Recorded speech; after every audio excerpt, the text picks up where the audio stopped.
Good morning, Lighthouse Church. Good morning, 10 a.m. service. Sabi mo sa katabi mo, good morning. Sige pa, yung masayang-masaya yung bagong gising, yung nag-breakfast, kasi mas late naman yung sa inyo 10 naman. Nakapag-breakfast na po ba ang lahat? Amen. Tignan mo yung katabi mo, mukha namang okay pa, no? Amen. Palakpakan natin ulit si Lord. Thank you, Jesus. Amen. Sino ito na bless sa worship session kanina? Amen. Nararapat si Lord purihin, itaas. Amen. Sa lahat ng sitwasyon at sa lahat ng ating mga pinagdaanan. Sino dito tuwing Sunday, naghahanap siya ng rest niya sa presence si Lord. Amen. Nagre-recharge po siya. And so today, I believe, no, i-recharge po tayo ni Lord. Sino ito excited sa word ni God? I am Pastor Nathan from Life City Church Marikina, and I'm privileged po to share the word of the Lord today with you all. Dito po sa Pangasinan. Wow. So, masaya po ako na ilang araw na kami nandito. Amen. Na puro kain kami. Amen. Right, sige po. Before again we proceed to the word of the Lord, can we just close our eyes and pray? Father, we thank you for today, this morning, Lord. Salamat. Mabuti ka sa aming buhay, sa lahat po ng sitwasyon.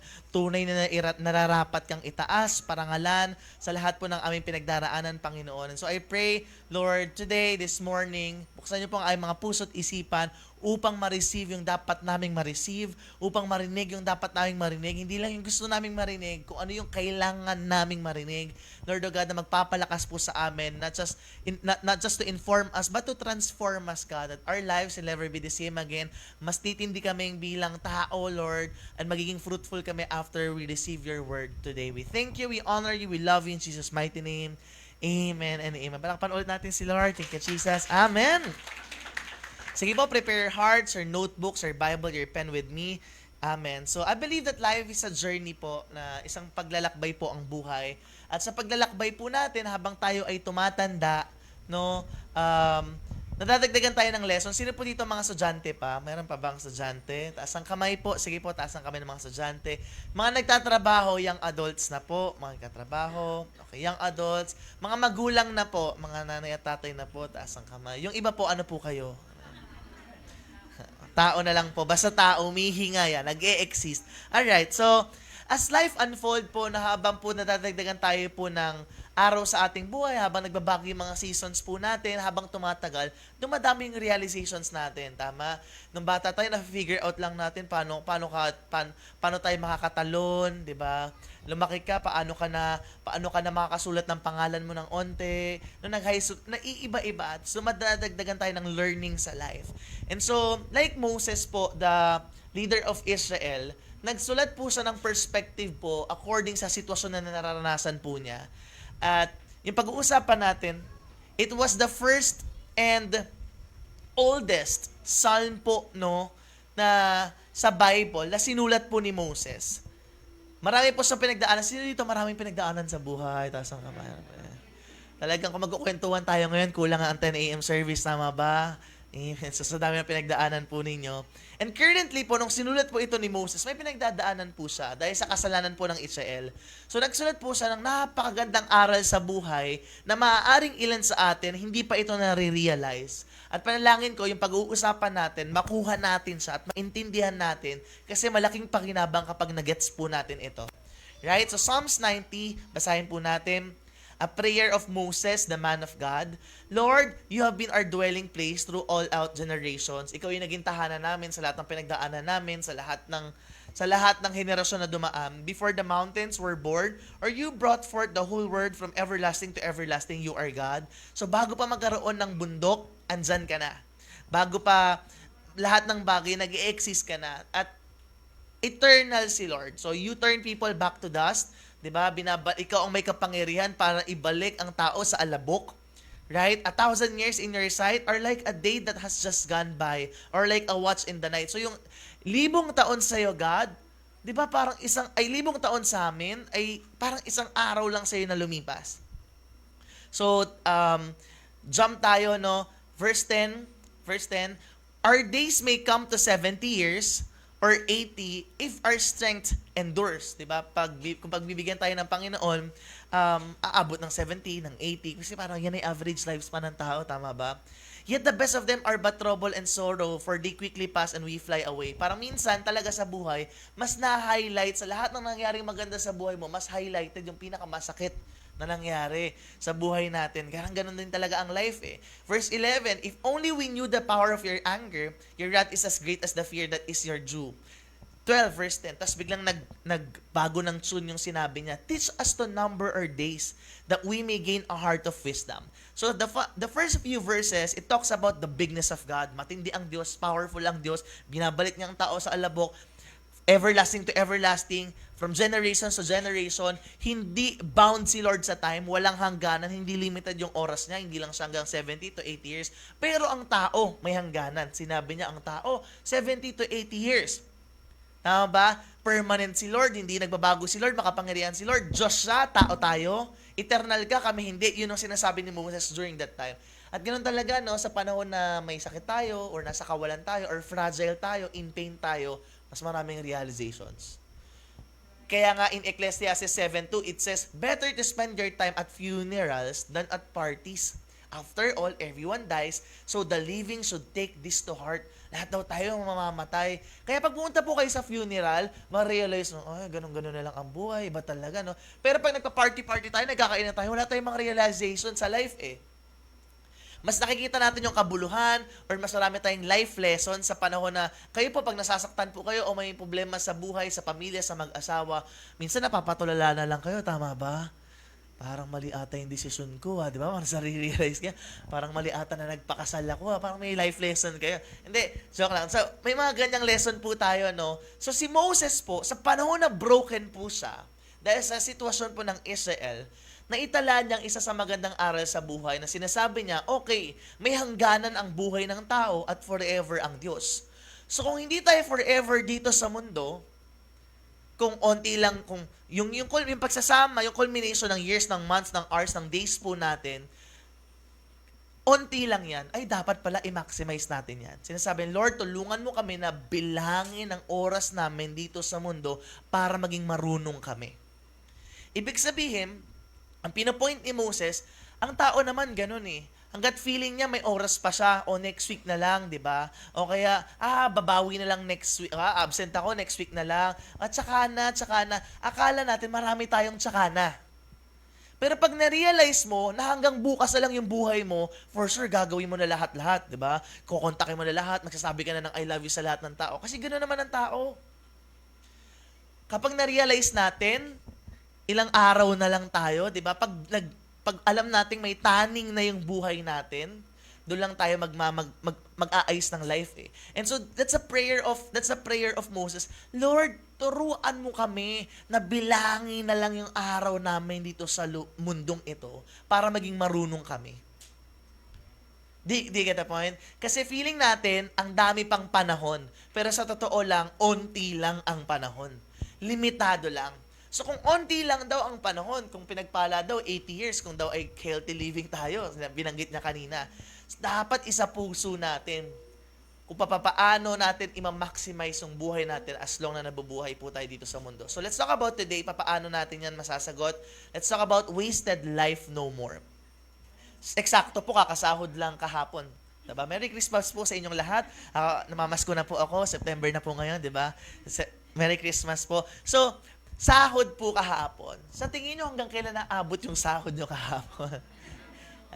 Araw ba yan? Linggo ba yan? O kunyari cut off 9,000 or kunyari 6,000 po yung cut off po ninyo or 10,000 po yung cut off sa mas malaki yung sahod.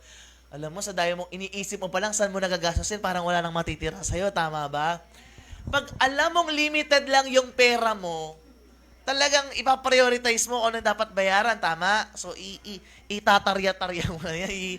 Dito, bills, o ito, talagang unahin to. Iisipin mo, i-maximize mo yung pera mo para ma-settle yung dapat ma-settle. At para unahin yung dapat unahin na importante. Alam mo ba na ang oras mo ay parang pera mo? Time is a currency that can be spent. Ang oras ay greatest resource mo dito sa mundo. Kaya napaka-importante na ma-maximize mo yung pera mo kasi hindi mo alam kung hanggang kailan. Dapat ang paggamitan mo ng oras at buhay mo ay mga bagay na importante at tama. Kasi again, limitado lang yan. Hindi unlimited yung pera, sana all, di ba? Unlimited, parang yung machine nga sa bangko nga, nauubusan pa ng naglalabas ng pera sa machine, tama ba? Buhay pa kaya po natin. So, again, ang oras mo, para sang puwera na pwede mo ma-misuse. So, ang pagsasayang ng pera ay parang pagsasayang ng oras. At ang pagsasayang ng oras ay pagsasayang ng buhay. So, dapat ma-maximize natin yung oras natin. Gamitin sa mga bagay na kapaki-pakinabang na pag-uusapan po natin upang hindi tayo magsayang. In verse 12, in other version, teach us to number our days and recognize how few they are. Help us to spend them as we should. Lord, tulungan mo kami magbilang ng oras namin at ma-recognize kung gano'n na lang ito kaiksi. Tulungan mo kami na i-spend, gastusin ito sa kung gamitin ito sa dapat nitong paggamitan. Kasi di ba parang gigising tayo, parang bahala na kung ano mangyari ngayong araw na to. We are not wise how to live a well-spent life. Kasi di natin talaga alam eh. Kaya sabi ni Lord, tulungan mo kami na araw-araw bilangin, taningan yung buhay namin para maging marunong kami. Kung saan namin, di ba, inaalay araw-araw yung life po namin. Teach us to count every passing day till our hearts find wisdom. Sa ibang version, teach us to order our days rightly. Mo itama namin araw-araw ang aming buhay that we may enter the gate of wisdom. In Ephesians 5:15-16, it also says, so be careful how you live. Dapat talaga maingat tayo paano tayo mabubuhay bilang tao. Don't live like fools, mga mangmang, wag daw, but like those who are wise, mga wais, mga marurunong.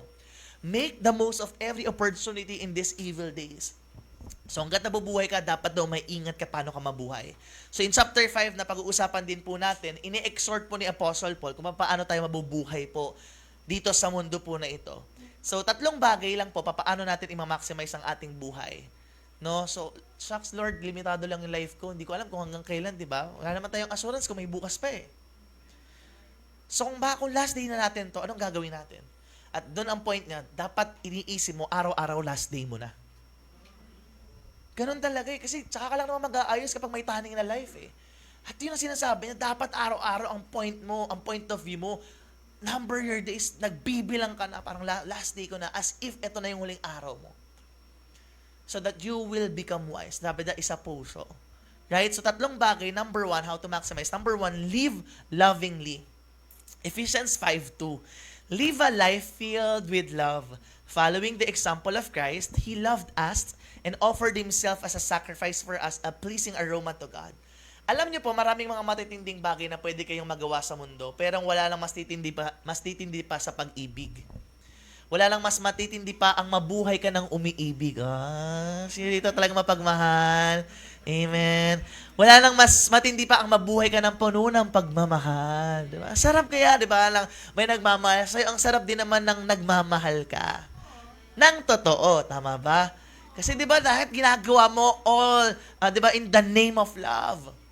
And love is everything sa totoo lang. Kaya nga din po tayo nandito ngayon kasi love tayo ni Lord eh. Kaya din may kaligtasan kasi love tayo ni Lord. The same thing na sinasabi ni Apostle Paul sa Ephesus, sa church, no? As believers, dapat puno tayo ng pag-ibig sa kapwa natin to live a life full of love.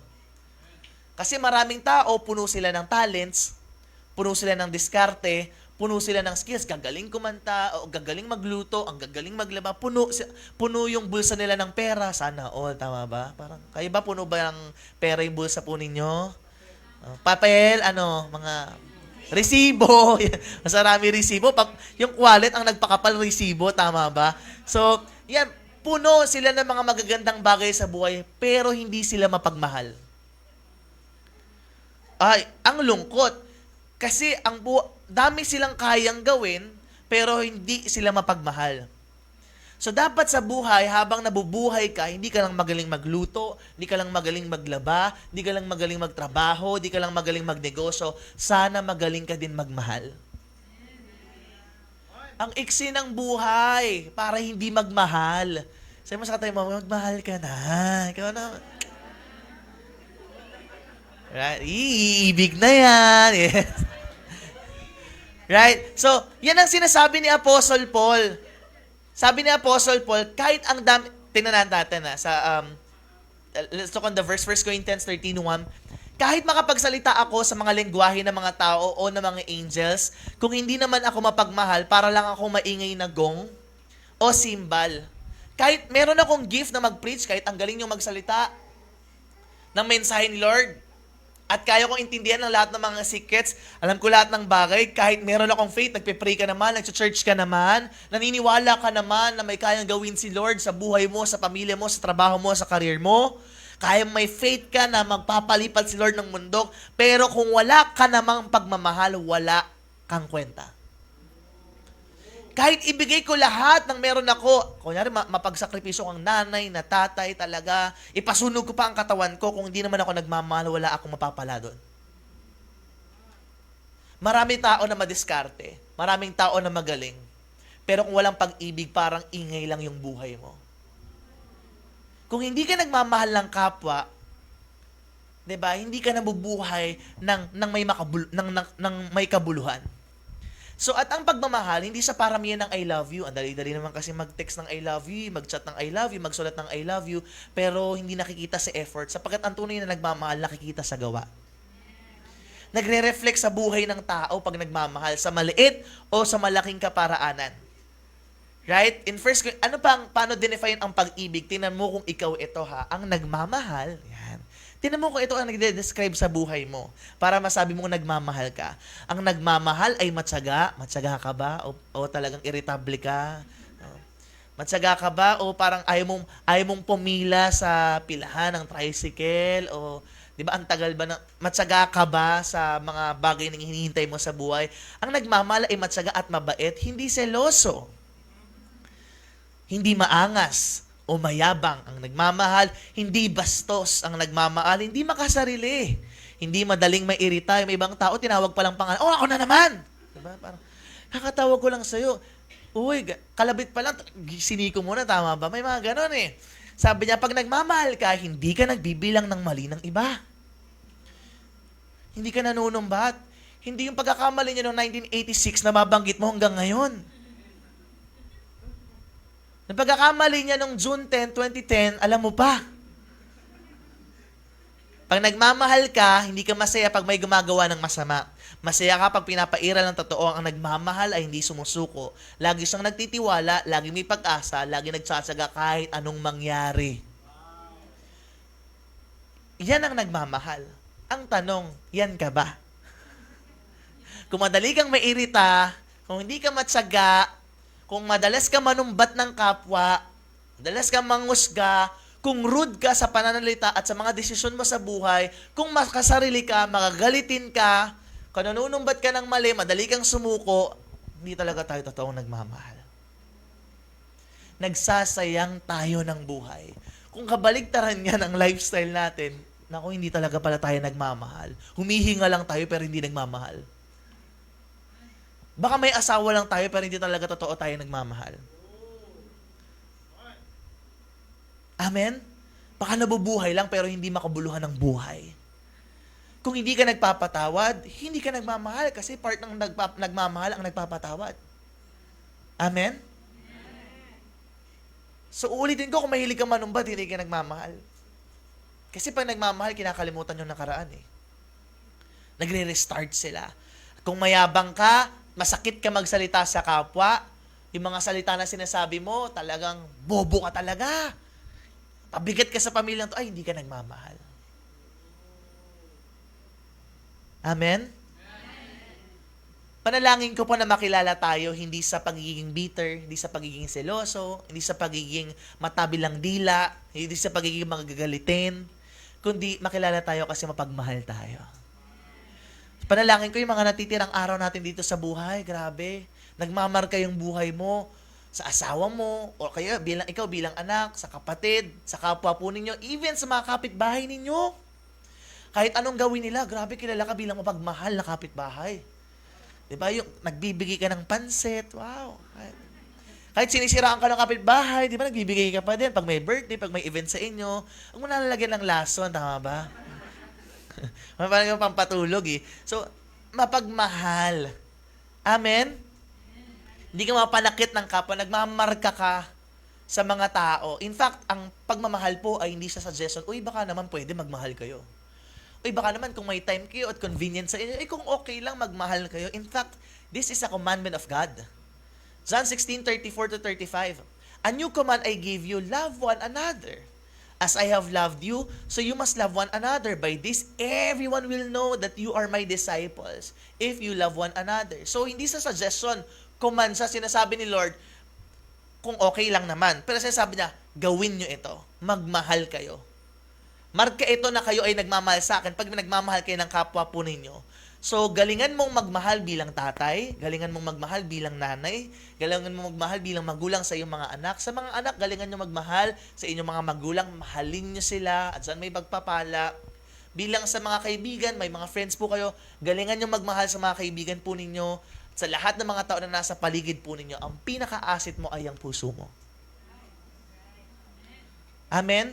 Aanhin mo ang face value mo kung di ka talaga totoong nagmamahal.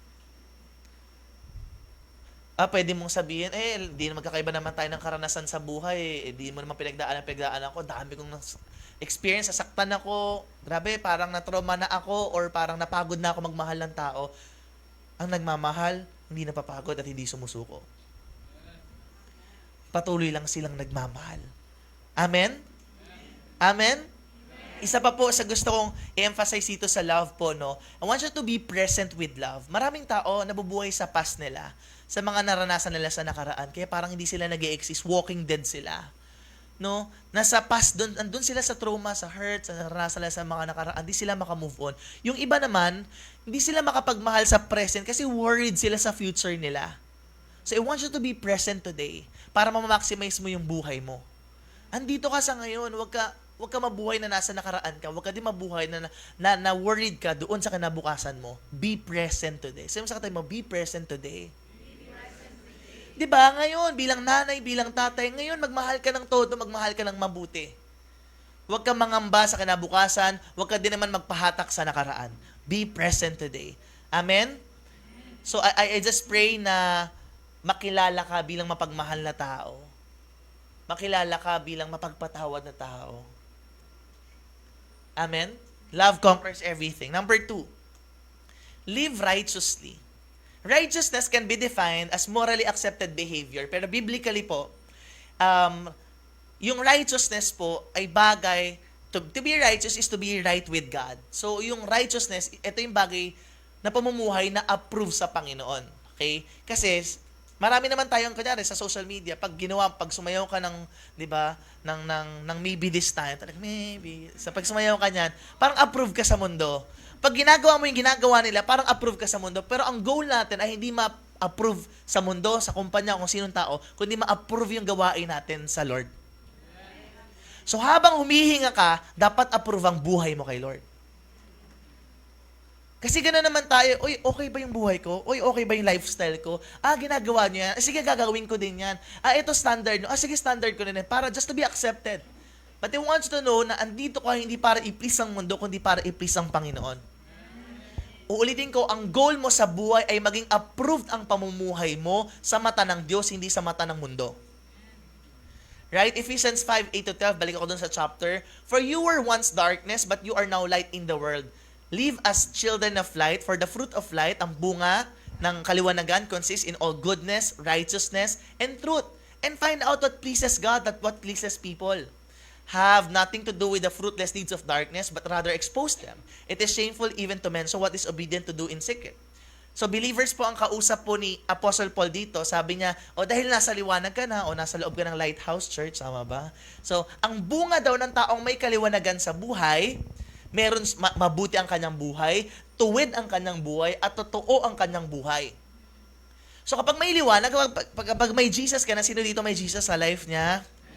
Nabubuhay sa, hindi para i-please ang ibang tao, hindi rin para pagbigyan ng sarili, nabubuhay sa, kundi para i-please si Lord. Amen? So, may righteousness, yung desisyon na ginagawa na ay approve sa mata ng Panginoon.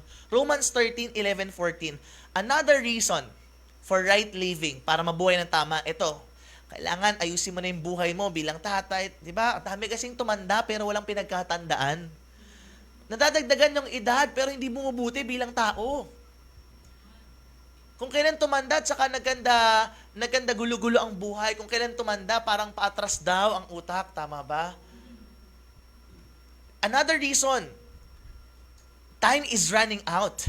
Wake up, for the coming of the Lord is nearer now than we first believed. The night is far gone. The day of His return will soon be here. So quit the evil deeds of darkness and put on the armor or right living. Of right living. As we who live in the daylight should, dapat, be decent and true in everything you do so that all can approve your behavior. Don't spend your time in wild parties and getting drunk or in adultery and lust or fighting or jealousy, but ask the Lord Jesus Christ to help you live as you should. Don't make plans to enjoy evil. So, ini-exhort ni Paul kung paano dapat nabubuhay ang mga Kristiyano. Hindi sila nagsasayin ng kanilang mga panahon. And I want you to know that we are living in the last days.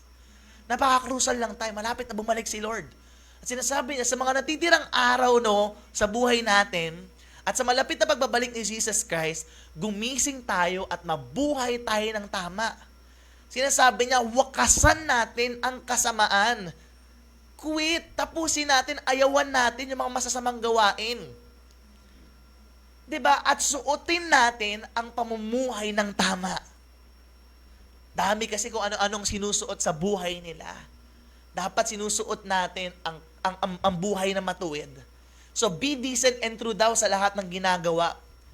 'Di ba? Wakasan natin ang mga kasamaan, ang mga maling kaparaanan, ayusin ang pamumuhay, maging disente at totoo sa mga ginagawa. Huwag daw magwalwal, huwag daw maglasing, huwag mangalunya, huwag pagbigyan ng gusto ng laman. Grabe, bigat. Ang iksi ng buhay para mabuhay sa kasalanan. Ang iksi ng buhay para mabuhay sa kasamaan. Huwag daw sayangin ang buhay at ubusin ang oras. Don't waste your time. Saan? Sa pag-aaway-away, sa pagseselos, sa mga unhealthy habits, sa mga sinful lifestyle. Hayaan mo na habang nabubuhay ka, ginugusto kang makasama ng mga tao kasi ang buti mong tao. 'Di ba? Hindi yung iniiwasan kanila kasi ang toxic mong kasama. May mga kumare kayong ganyan. Pag nakakasama mo, parang sumama ka, 'di ba? Parang Mars, parang nakasama ka, parang naging chismosa ako lalo. Diba? Konting chismis lang alam ko, parang mas lalo ako naging chismosa nung nakasama kita. 'Di ba? May ibang tao, kayo po, or may mga natutunan kayo sa buhay. Kung dati hindi kayo umiinom, may mga barkada kayo, nakasama sila, tutong uminom. May mga gawain tayo na affected tayo, na naapektuhan or na-impluensyahan tayo ng tao. Ganon din naman sa buhay natin. Kaya ingat dapat. Kung paano tayo mabubuhay. Hayaan mo na habang nabubuhay ka, lahat ng tao gusto kang makasama kasi napapabuti ang buhay nila kapag kasama ka. Alam mo, simula nung nakasama kita, na-invite mo ako, or di ba, nakabanding kita, naging kumare kita, naging kumpare kita, mas sumagana yung buhay mo. Diyos ka ba? Di ba, nagugulat sila, parang nagiging Diyos ka na sa buhay. Hindi, nagre-reflect lang kasi yung liwanag ni Lord sa life mo. Tingnan mo yung katabi mo, nagliliwanag ba? Oily na ba? Parang, right? Di ba? Kapag nakakasama ka nung iba, mas bumubuti sila bilang nanay, mas gumagaling sila. Pag nakakasama ka nila ng ibang mga tatay dito, nakakasama ka ng mga ibang lalaki na tatay, mas tumitindi sila bilang provider of the family. Amen? Ang sarap-sarap mong kasama kasi gumaganda yung buhay dahil sa existence mo. Wow. Sasabihin lang, alam mo, buti na lang nakilala kita. Wow. Buti na lang andyan ka. Salamat sa buhay mo. Dami nagpapasalamat sa buhay mo kasi lumalakad ka sa katuwiran. Tumitindi din yung life nila. Di ba? Sana hindi puro ganda lang. Di ba? Puro ganda eh. Dami kayong kilala. Puro ganito lang sa sama ng ugali. Dapat, sa'yo mas katay mo, wala dito niyan. Amen? Sana mas tumalakad tayo dyan. So, hayaan mo na, ang goal natin, hayaan mo na kapag namatay ka, manghihinayang yung tao dahil nawala ka. Hindi yung natuwang-tuwa sila dahil nabawasan ng masamang damo dito sa buhay. Ayan, ganun. Di ba, hayaan mo na ang statement ng mga tao, grabe, sayang naman, kinuha na siya ni Lord ang aga. Bait pa naman yan. Grabe, ang bait-bait niyan. Wala kang masasabi dyan. Hindi ang statement nila, buti na lang, nakuha na. Right? Di ba, maraming tao ang maraming pera, pero ang sasama ng ugali. Ang pangit ng pamumuhay. So, ang goal natin ay hindi makiisa sa mga tao na nagko-conform sa mundo, kundi mabuhay ng tuwid ayon sa mata ng Panginoon. At ang buhay, hindi dito usapan ng achievement at accomplishments kung mapapahamak ka naman. Kasi aanin mo yung pera, dahil maganda nga ng bahay mo, pero lumalakad ka naman sa kadiliman na ayaw ni Lord. At mapapahamak naman ang kaluluwa mo na isang araw uuwi ka sa dagat-dagatang apoy, napatay ka, hindi ka namamatay, pero pinapatay ka ng paulit-ulit. Kaya dapat mabuhay ka ng tuwid dito pa lang sa mundo. So hanggat nabubuhay ka, mabuhay ka ng tama. Alam mo ba na umihinga ka hanggang ngayon para lumakad sa kabanalan at kalinisan, hindi sa kasalanan at kasamaan? So pag sumikapan, ay hindi ito madali pero pinag-i-effortan po natin. Hindi din tayo magiging perfect. Hanggat wala tayo sa langit, hindi tayo perfecto. Pero there's a grace of God na mag-enable sa atin. Di ba? Kaya nga may verse doon sabi, let the Lord help, but ask the Lord Jesus Christ to help you live as you should. Kaya mong humingi ka ng tulong at grasya ng Panginoon para mabuhay ka kung anong gusto niyang pamumuhay. Amen? So, iwaksi natin, let us hate evil. Kung may mga unhealthy habits po kayo, may mga secret sins pa din po hanggang ngayon, yan ang babasag para, ayan po ang sagabal para di po kayo makarating sa breakthrough. Nagsasayang po kayo ng buhay, you're wasting your life if you are still doing things that hindi dapat ginagawa. Ang buhay po tayo ng according sa kagustuhan po ng Panginoon. Amen? Number 3, live purposefully. Alam niyo po na ang daming tao na nagsasayang ng buhay nila kasi hindi nila alam ang dahilan bakit sila nabubuhay. At kapag talaga hindi malinaw sa atin para saan tayo at kanino tayo nabubuhay, magsasayang talaga tayo ng panahon. Kaya ang tanong ni Nescafe, para kanino ka bumabangon? Kayo po, para kanino kayo bumabangon? Para sa asawa niyo, sana all, di ba? Di ba? O yung iba, para sa sahod, nagsahod na. Pero talagang ayaw magtrabaho niyan. Pero bumabangon yan kasi sa sahod siya. Yung iba para sa grades, kung estudyante ka, bumabangon ka ba para lang makakuha ng mataas na grades? O yung iba para sa pamilya. Di ba yung mga reason natin ganyan? Wala pong masama. Importante yung mga bagay po na yan. But life is too short just to get good grades, earn a salary, and just pay bills. Ang buhay ay hindi lang paikot-ikot doon sa bagay po na yon. Ang buhay ay hindi lang patungkol sa pag-aaral, pagtatrabaho, pagbabayad ng kuryente at tubig, at pagpapamilya at pag-aasawa. Okay, importante, pero hindi yan ang dahilan bakit ka lang nag-i-exist. Lahat ng yan ay departamento lang, under lang, ng pinakadahilan ng existence mo. Alamin natin paano at saan galing. Colossians 1:16. For in Him all things were created. Kinreate ng Panginoon ang lahat. Last sentence, all things have been created through Him and through Him and for Him. Can you have the verse? Colossians 1:16. All things have been created through Him and for Him. So, sino dito ang gawa ng Diyos? Tingnan mo yung katabi mo. Mukha namang gawa ni Lord, tama ba? Ano ba yan? Gawang Ricky Reyes, gawang Vicky Bello, gawang Brilliant Skin ba yan? Saan gawa yan? Mukha namang gawa ni Lord, nagre-reflect naman ang itsura ni Lord sa kanya, tama ba? Mukha naman, obvious naman. Alright? So, makinig sa mabuti. Kung gawa ni Lord yan, at kung sa tingin mo talagang kumpiyansa ka na si Lord gumawa sa'yo, tama ba? Kung okay ka naman na, gawa to ni Lord. Amen? So, kung gawa yan ni Lord, para kay Lord yan. So, yung buhay mo ay hindi para sa maling tao. Ang buhay mo ay hindi lang para sa trabaho o negosyo. Ang buhay mo ay hindi lang nag-e-exist para lang maghanap ng mapapang asawa o bumuo ng pamilya at magpalaki ng anak. Life is more than that. Because life is doing the will of the giver of life. Life is doing the will of the giver of life. Ang buhay ay patungkol sa paggawa ng kagustuhan na nagbibigay ng buhay. Amen? John 9:4-5, all of us must quickly carry out the task assigned by us, the one who sent me. For there is a little time left before the night falls and all work comes to an end. But while I am still here in the world, I give it my light. So sabi ni Jesus Christ, nung magpapagaling siya dyan, sabi niya, dapat lahat ng tao, kung anong inassign sa kanila, pinapagawa ng Panginoon, dapat pinagtatrabuhan na nila yon. At ang nourishment niya in John 4:34, my nourishment comes from doing the will of God who sent me and from finishing His work. Sabi niya, ang talagang na nourishment, sustansya ng buhay ko, pinakasustansya ng buhay ko ay yung magawa yung pinagagawa niya. I remember, lahat po tayo gusto magtagumpay. Lahat naman tayo, tama ba? Gusto natin yumaman. Sino gusto yumaman? Sino open-minded? Lahat tayo gustong yumaman. Siyempre, lalo sa mga magulang, mag-provide sa mga anak. Alam niyo, yun din yung ginawa ni King Solomon, no? Ginalingan niya sa buhay. Sa verses po na babasahin natin, sige, let's get it. Ecclesiastes 2. Come now, I'll test you with pleasure to find out what is good. Kasi, ang gusto niya makuha, next verse tayo po, sige. Ecclesiastes 2. He wants to discover, ang thesis niya, ang research niya, I wanted to see what was good for people. Ayun ang gusto natin, di ba? Yung gusto natin madiskubre, ano ang mabuti sa tao habang siya ay nabubuhay dito sa mundo. Yun naman, di ba? At pag-e-effort na natin, syempre for us, gusto ko mapagbigyan ng sarili ko, makapag-travel, magtagumpay, makapag-provide sa family, makapag-aral ng anak, makapagpatayo ng magandang negosyo, makagawa ng magandang career, or makuha ito, magawa ito. Yan naman ang goal natin eh. Yun din ang sinesurvey niya.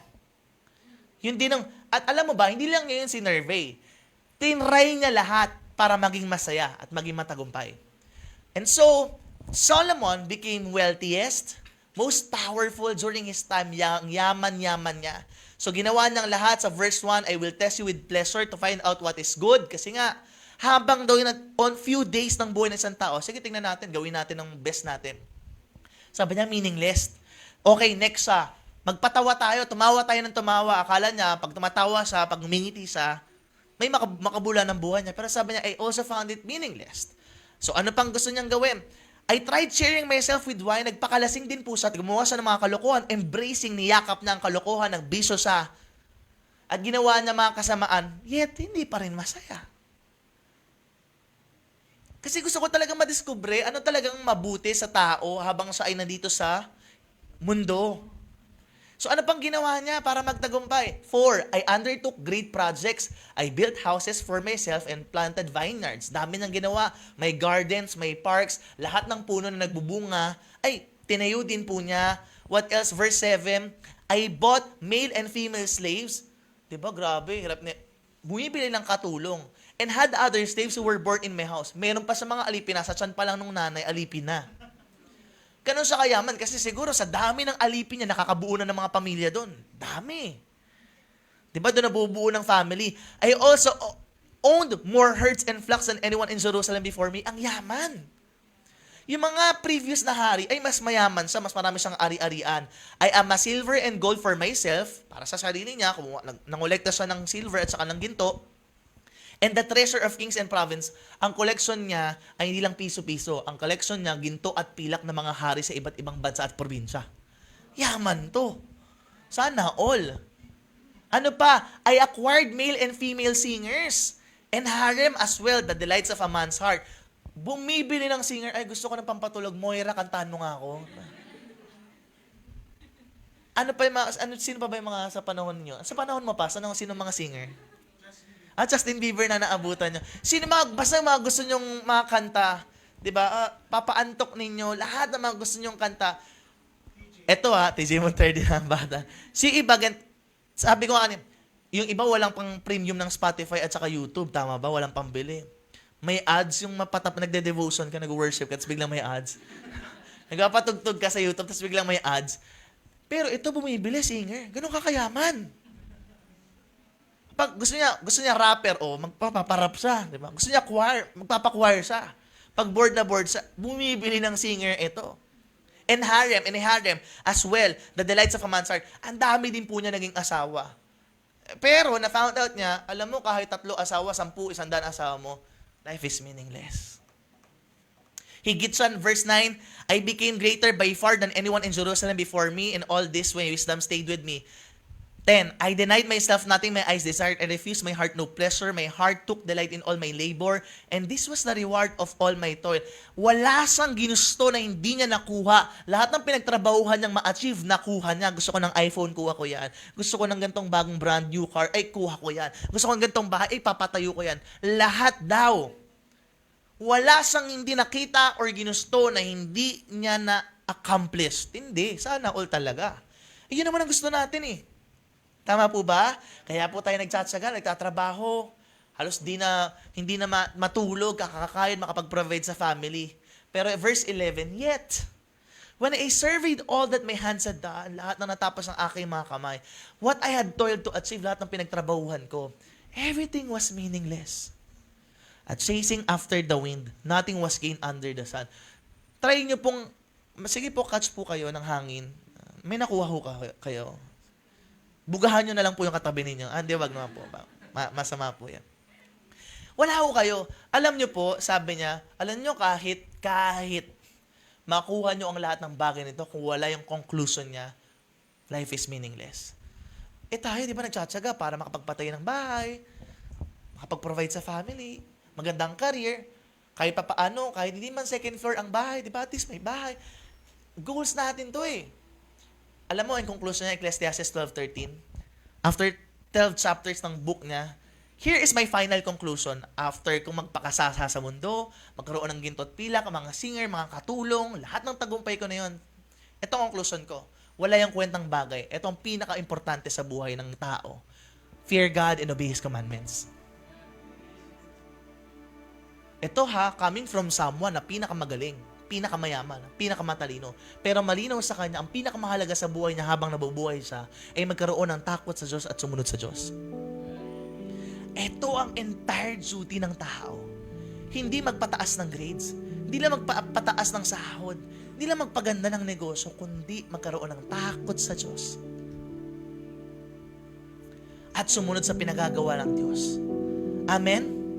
Ang mabuhay ng may takot sa Diyos, ang mabuhay ng sumusunod sa salita ng Panginoon ay buhay ng may kabuluhan. Hindi man mahaba ang buhay mo dito sa mundo, pero kung nabuhay ka ng may takot sa Diyos at sumusunod sa Diyos, approve ka.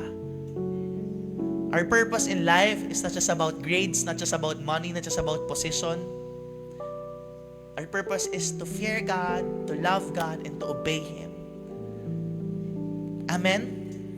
At nagiging may saysay ang buhay kapag nag-hit mo ang goal na ito, na magkaroon ng takot sa Diyos at sumunod sa Kanya. Also, aside from fearing God, isa pa po sa mga magulang po na naririto at lahat tayo sa present generation, isa pa po sa purposeful life na pwede natin magawa, living a purposeful life is living a life of legacy. Ibig sabihin, lahat po ng ginagawa po ninyo ngayon ay pakikinabangan ng susunod na henerasyon. So kung nabubuhay po kayo na nagmamahal, pakikinabangan niya ng mga anak po ninyo sa pagdating ng araw. Kung nabubuhay po kayo ng tama sa mga magulang, mga desisyon po ninyo, di ba? Magtrabaho, mag-provide, lahat, pakikinabangan ng next generation. Kung nabubuhay din po kayo purposefully today, pakikinabangan ng next generation.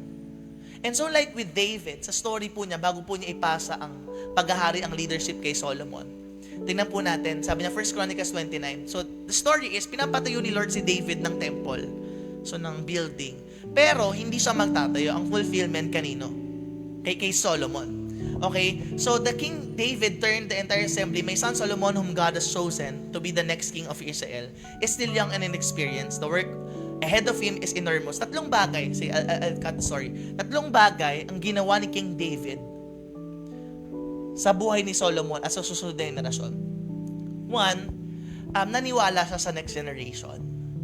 Ibig sabihin, tayo po sa present generation, kung may anak kayo, may apo kayo na, alam mo yun, little pa, maniwala po kayo sa kanila. Mukhang makulit sila ngayon, pero sila po ang susunod na magiging magulang. Sila po ang mga susunod na leaders, politicians, governors, mayors. Paniwalaan natin yung kakayahan nila. Mahalin natin sila. Pangalawa, providean natin sila. Sabi niya doon, sa verse, my son Solomon, whom God has chosen to be the next king, is still young and experienced. Sabi niya, wala pa itong masyadong experience yung anak ko, pero paniniwalaan ko to kasi magiging sunod siya na hari eh.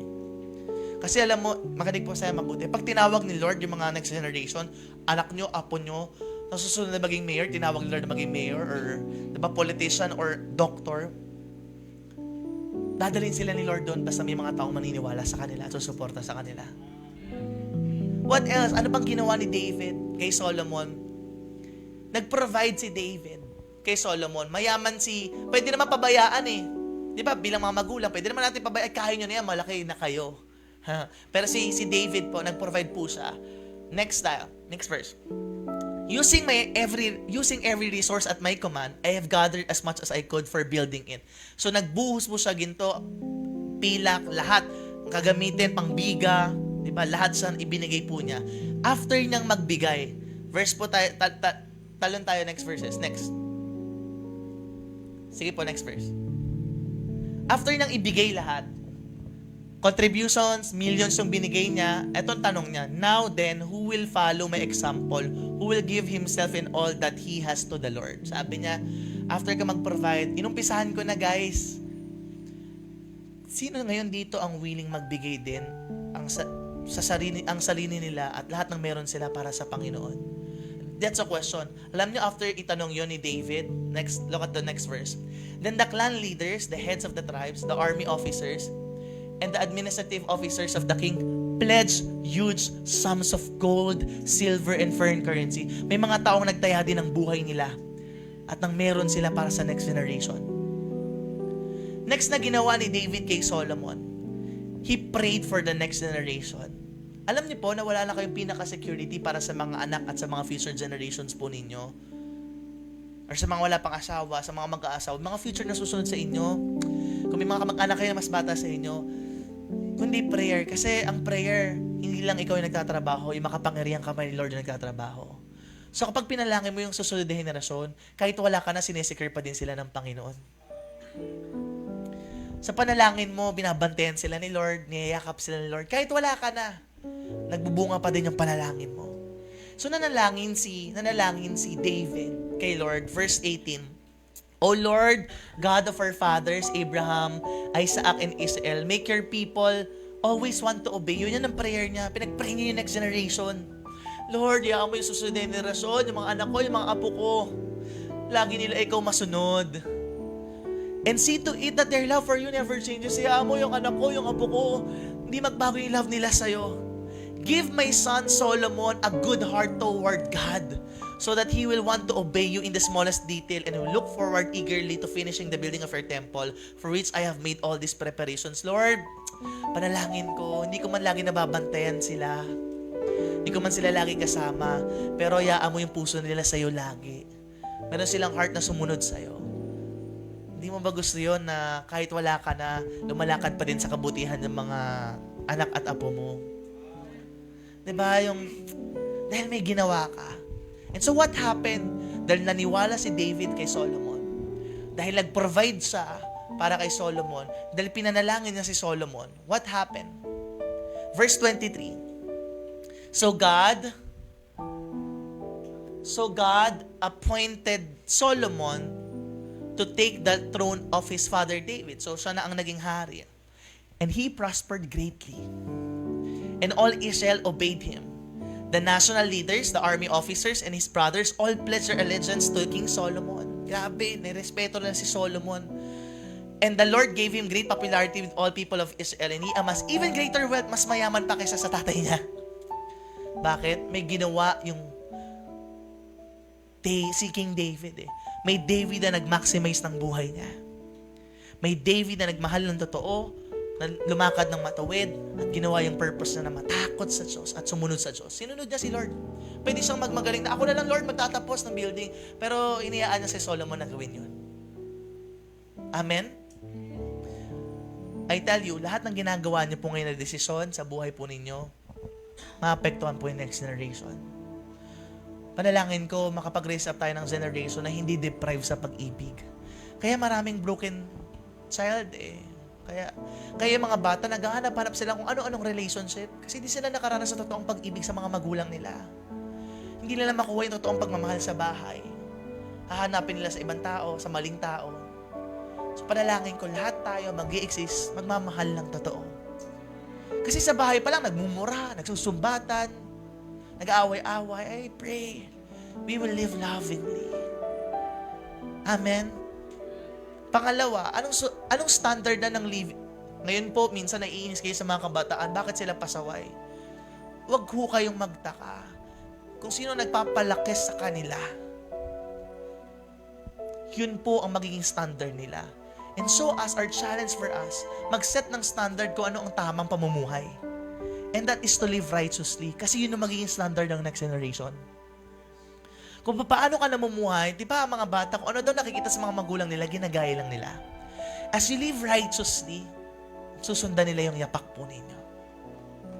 And lastly, you live purposefully.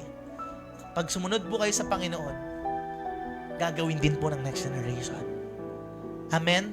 And God will indeed bless you. I tell you, kung gusto mo totoong magtagumpay, maximize mo yung buhay mo, 3 bagay gawin mo. Magmahal ka ng totoo, mabuhay ka ng matuwid, at gawin mo yung purpose mo, matakot ka sa Diyos, habang nabubuhay ka, mahalin mo si Lord at sundin mo yung pinapagawa niya. Huwag kang aalis kay Lord. Before I end, as we pray, let us share our testimonies first. May kasama po ako, I invited friend ko and my disciple also, and to share her testimony. Good morning po. I'm Lizelle Umali from Life City Church. Lumaki po akong nagsisimba kasama ang mama ko sa isang Christian church. I've known things about people in the Bible and know how God works in their lives. Nalaman ko rin sa Sunday school kung sino si Jesus. I grew up believing that I had Jesus in my life. When I was 12 years old, I already encountered the Lord. Pero despite that, bata pa lang ako ay mahiyain na ako. May mga kaibigan pero hindi ganun kadami. At hindi din po ako masyadong kumakausap ng kaklase. Mahina ang loob dahil lagi kong iniisip yung sasabihin ng mga tao sa paligid ko. Umiiyak pa nga ako pag tinawag ako ng teacher ko para mag-recite kahit alam ko naman yung sagot. Lagi po akong nasa section 1 pero never nakasali sa top. When I entered junior high, sobrang na-attach ako sa circle of friends ko to the point na mas minahal ko na sila kaysa sa pamilya ko. Mas mahal ko sila kaysa kay Lord. Masaya kasi sila kasama eh. Feeling ko, mas naging sociable ako kapag kasama sila. Grade 8 nung na-invite ako sa youth gig. And during that gig, the Lord touched my heart. Naramdaman ko na gusto ko na sa Kanyang mag-serve ulit. For real. Unti-unti akong binago ni Lord, nagpa-mentor ulit ako at naging part ng worship team. On an ordinary day sa school, kinausap ako ni Lord na i-share yung gospel sa classmates ko. Nagsimula ako sa 2 kong seatmate. And thank God, naranasan nila yung love ni Lord. And then niyaya ko yung mga classmates ko at bumuo ng life group with Past Nathan leading us. Hanggang sa grade 10 ako, dala-dala ko yung apoy na ma-win yung classmates ko at buong campus. Every day, bago pumasok sa school, pinapag-pray ko yung habang nasa gate, bago pumasok, Lord, help me and win my campus. Nagsimula sa 2, naging 10, naging buong classroom, at naging buong grade 10 level ng campus hanggang sa na-conquer yung buong campus. We had different life groups from different levels. Yung simpleng life group naging campus gig weekly. By God's grace, hindi lang ako nakapagtapos ng school year na may nabuong life groups at gigs sa campus. Bonus, I graduated my junior high school with honors. Senior high, nagpatuloy ako na mag-serve at ma-win yung classmates ko for the Lord. At kahit po nasa ibang school na ako, nakapag-establish po kami ulit ng another life group. Another bonus, bukod sa natapos ko yung senior high ng my life group, ay nakapagtapos po ulit ako with honors. And then, during college, I took up Bachelor's of Science in Accountancy. Sabi nila hindi daw po ito madali because it will take so much of your time and energy dahil po sa quota grade na 2, kapag bumagsak ka sa 2, tanggal ka na sa program. Pero, kahit na mahirap pagsabayin yung pag-aaral and ministry, hindi ko pa rin po pinabayaan yung pinapagawa ni Lord sa life ko. Patuloy akong nag-share sa students, mas nilalaan ko pa nga yung oras ko sa church at paglilingkod sa Diyos. Never naging hadlang ang pagsiserve kay Lord sa pag-aaral. In fact, mas tinulungan pa ako ng church na magpursige sa pag-aaral. And by God's pure grace, I graduated with a degree of BS Accountancy, magna cum laude. Ngayon po, I am currently reviewing for the boards. At habang nagre-review, patuloy pa rin po ako sa pagsunod sa pinapagawa ni Lord. Bigger dreams for God, bigger vision. Today, mula sa isang mahiyain at walang kumpiyansang bata, worship leader ng church at leader po ng junior high school ministry sa youth. Hindi ko po alam kung paano ko po pinapagsabay ang lahat. But what I know is that the God I have is faithful and bigger than my dreams. Ang career ay hindi magpufulfill sa akin bilang tao. What fulfills me ay ang mahalin ang Diyos at i-extend ang pag-ibig niya sa mga tao. My fulfillment is not to be wealthy or live a convenient life, but following God and glorifying Him with the life He gave me. At alam ko po, walang sayang sa pagtatanim sa younger generations dahil ako po mismo ay bunga rin rito. Excited po ako na makakita ng mga kabataan na tulad ko mula sa simpleng tanim ay gumagawa ng present generations ay isang araw magiging future professionals, nation builders, winning campuses for Jesus. Kaya wag po tayong mapagod maniwala sa susunod na henerasyon. Wag po tayong mapagod na magmahal at maglingkod sa kapwa, higit sa ating Diyos. Again, I am Lizelle Umali. To God be the glory. Amen, amen. Amen.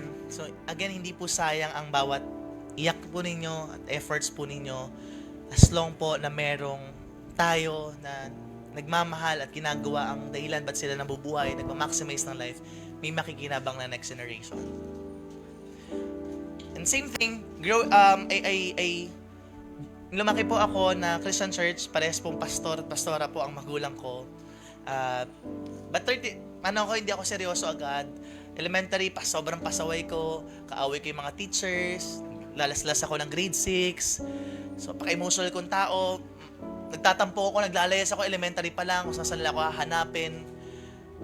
Yun po, but I encountered the Lord, 13 years old po ako. I really, first time kong maramdaman ito ang love ni Lord sa buhay ko, kahit na naririnig ko naman siya nung bata pa ako.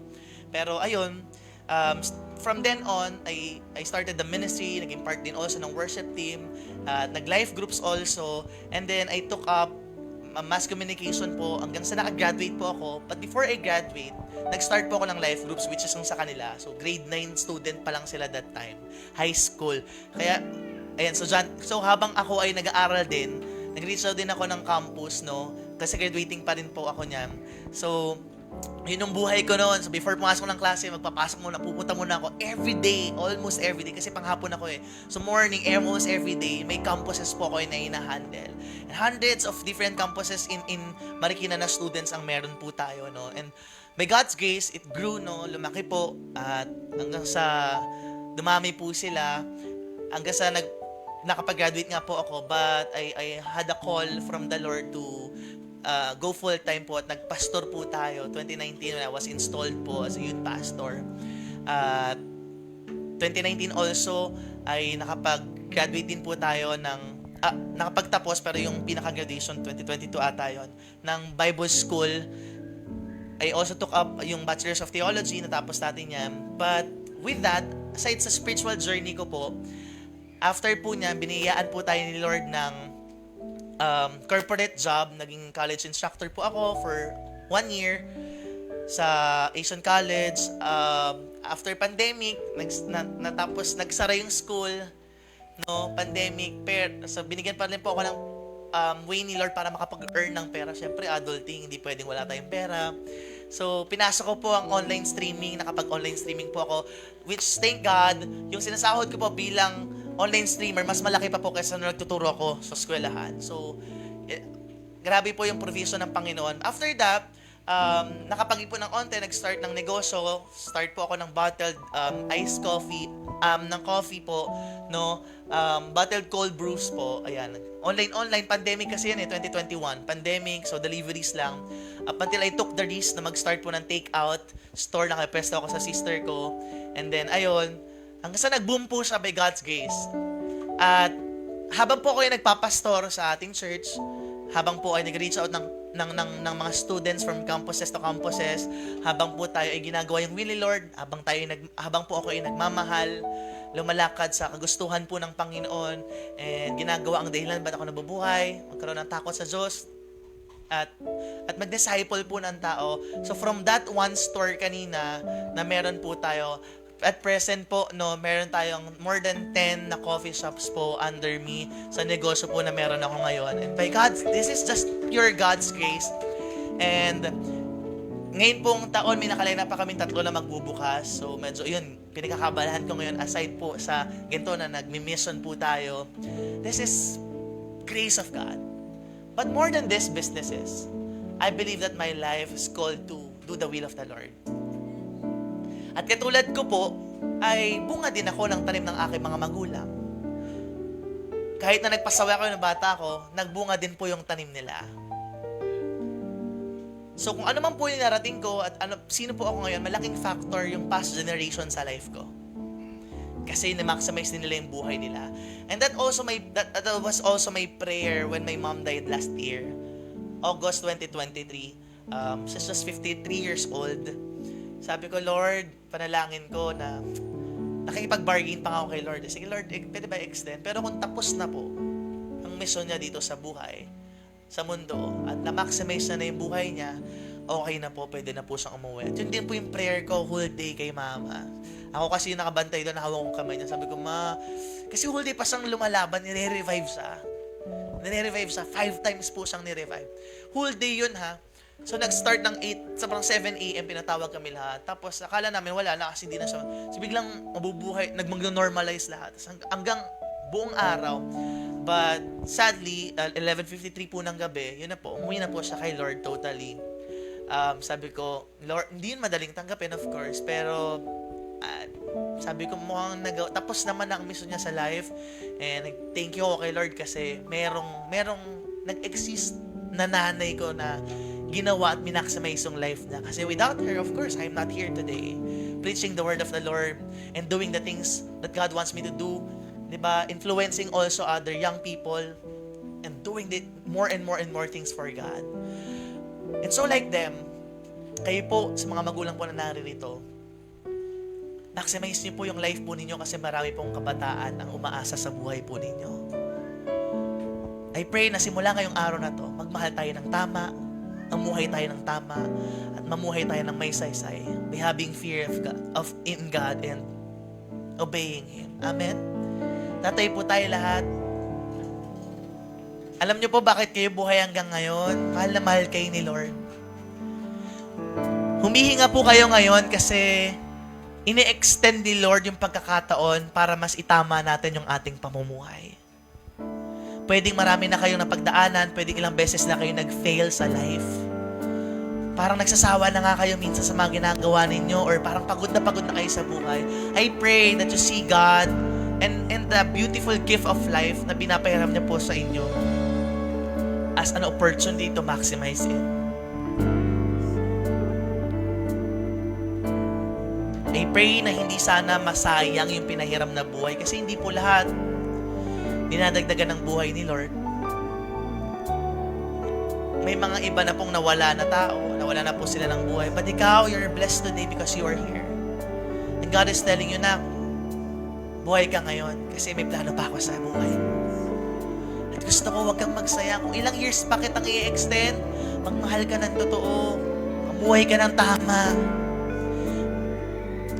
Mahalin mo ko, sundin mo. Ayusin mo yung mga desisyon mo kasi pakikinabangan yan ng mga susunod na henerasyon.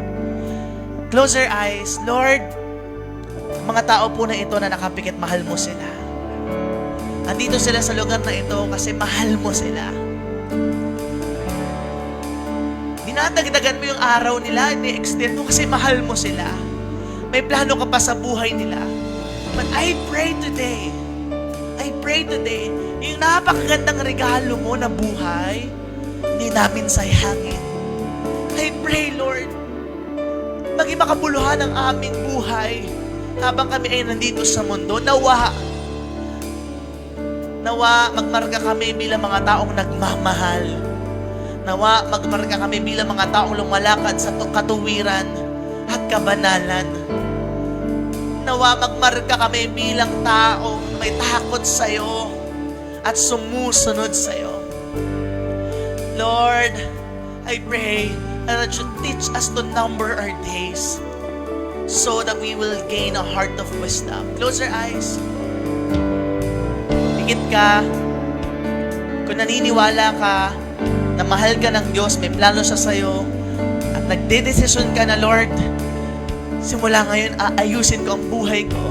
Simula ngayon, magmamahal ako ng totoo. Simula ngayon, hindi ako lalakad ng walang takot sa'yo at hindi sumusunod sa'yo sa mga pinagagawa mo. Lord, kung naniniwala ka kay Lord na simula ngayon, ay may gagawin siya sa'yo, taas mo yung kamay mo. Close your eyes, pikit ka lang, huwag ka mag-observe sa katabi mo. Yes, God is seeing you right now. Close your eyes. Mahal ka ni Lord, mahal ni Lord ang pamilya mo, mahal ni Lord ang pangarap mo. Alam ni Lord ang gusto mo sa buhay.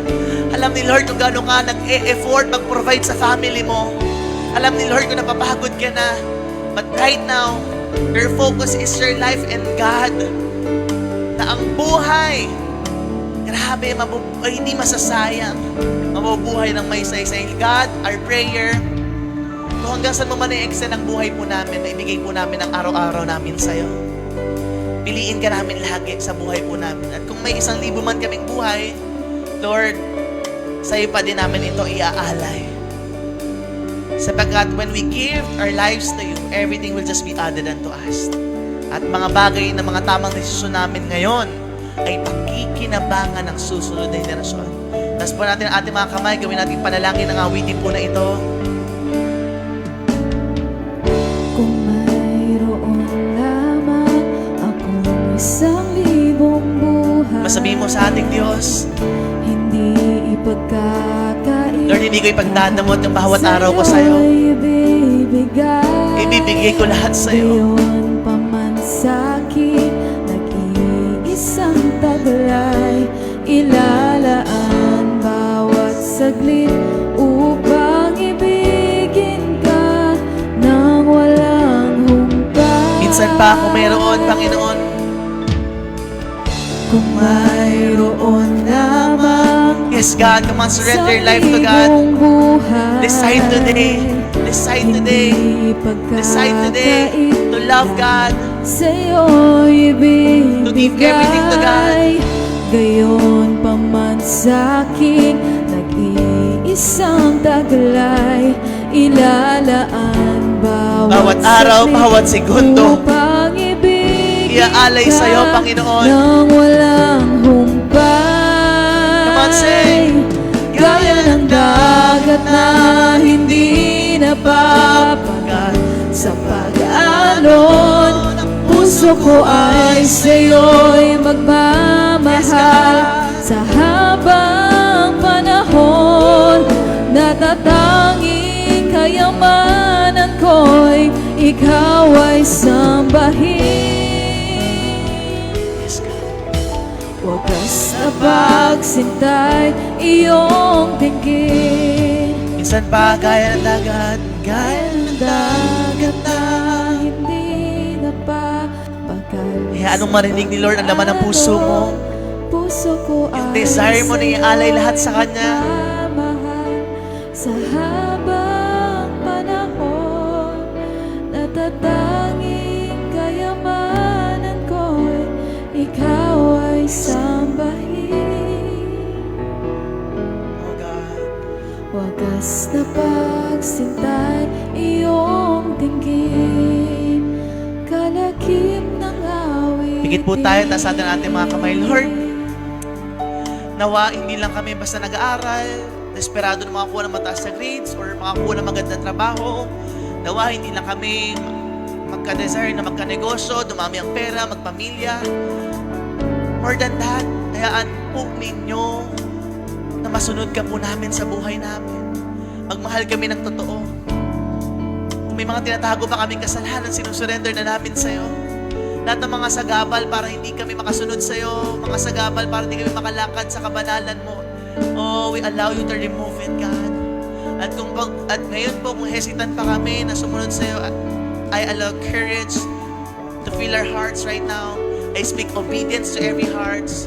Simula ngayon, nagmamahal kami at susunod po kami sa'yo. At habang kami ay sumusunod, habang kami nagmamahal sa'yo, I pray lahat po ng pangangailangan ng mga tao po nito ay pagkaloob nyo according to your beautiful and perfect will and purpose, God. Mahal mo ang kanilang pamilya, mahal mo ang kanilang mga pangarap, sasamahan mo sila as long as they fear you and obey you, God. We thank you, Lord. We love, we honor you in Jesus' mighty name. Amen and amen and amen and amen. Sabi mo sa katabi mo, mahal ka ng Diyos at hindi pa tapos ang Diyos sa'yo.